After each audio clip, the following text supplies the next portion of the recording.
Olá, turma! Sejam todos bem-vindos a mais uma aula de língua portuguesa do projeto Mini Escola Virtual Aprendendo em Rede. Eu sou o professor Raoni e o tema de nossa aula de hoje é verbos transitivos e intransitivos. Estão preparados?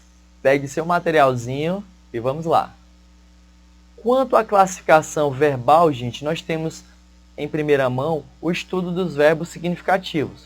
Quando nos referimos à predicação verbal, estamos falando da relação entre verbo e o sujeito. Dessa forma, nós temos os verbos significativos, que são aqueles verbos que indicam ações, e os verbos de ligação, que são aqueles verbos que indicam um estado. Diante disso, nós estudamos a transitividade verbal, que é a relação de um verbo e seu complemento. Quando nós falamos dessa relação entre verbos e complementos, estamos falando dos verbos significativos, os verbos que indicam ação. Dessa forma, nós conseguimos verificar que os verbos significativos possuem duas classificações, os verbos transitivos e os verbos intransitivos.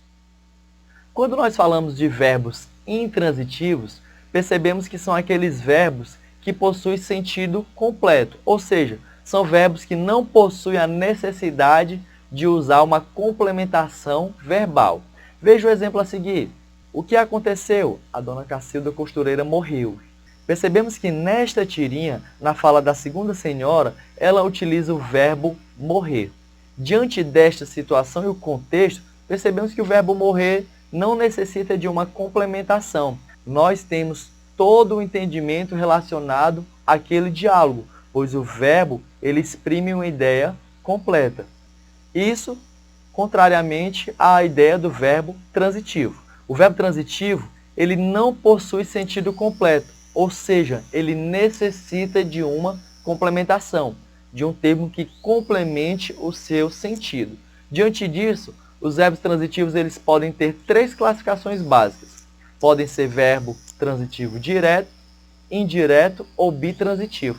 Professor, mas o que determina uma dessas classificações, se é direto, indireto ou bitransitivo? A influência quanto à classificação está gerada a partir da utilização de preposições, de termos que liguem o complemento ao verbo. Se o complemento está sendo ligado ao verbo através de preposição, nós chamamos de verbo transitivo indireto. Se não há preposição ligando o complemento ao verbo, nós chamamos de verbo transitivo direto. E às vezes percebemos que o mesmo verbo ele possui dupla regência, ou seja, ele possui dois complementos, um sem preposição e outro regido por preposição. A isso nós chamamos de bitransitivo. Veja o exemplo na telinha. Temos uma tirinha de Garfield e ele diz o seguinte, acabou o shampoo, então usei o lustramóveis. Percebemos aí na primeira oração, acabou o shampoo, o verbo acabar é um verbo transitivo, porque necessita de complemento, e o complemento do verbo acabar, desse verbo transitivo, é a expressão o shampoo. A classificação do verbo quanto à transitividade verbal nesta situação é transitivo direto, pois o termo o shampoo, o objeto direto, está sendo ligado ao verbo sem o uso de preposição. O segundo exemplo, temos aí uma tirinha de Armandinho e ele fala o seguinte, eu não gosto de contas de matemática.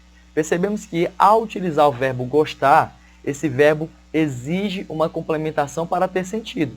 Dessa forma, temos a expressão de contas de matemática. A expressão de contas é ligada ao verbo gostar através da preposição de. Dessa forma, como o verbo é regido por preposição, nós chamamos de verbo transitivo indireto. Por fim, temos o exemplo de um verbo bitransitivo. Vou ensinar-lhe algo sobre a vida. Como assim, papai? Percebemos que Angar ele utiliza o verbo ensinar. Quem ensina algo, gente, ensina a alguém. Então percebemos que o verbo ensinar ele tem dupla regência, ou seja, precisa de dois complementos nesta situação para a criação, a fundamentação de sentido. Um utiliza-se preposição e o outro sem preposição. Dessa forma, classificamos como a bitransitividade.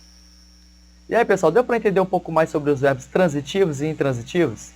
Então, faça as questões propostas do bloco de vocês, estude com o professor em sala de aula esse conteúdo e, se possível, deixe aqui nos comentários as suas experiências. Até a próxima!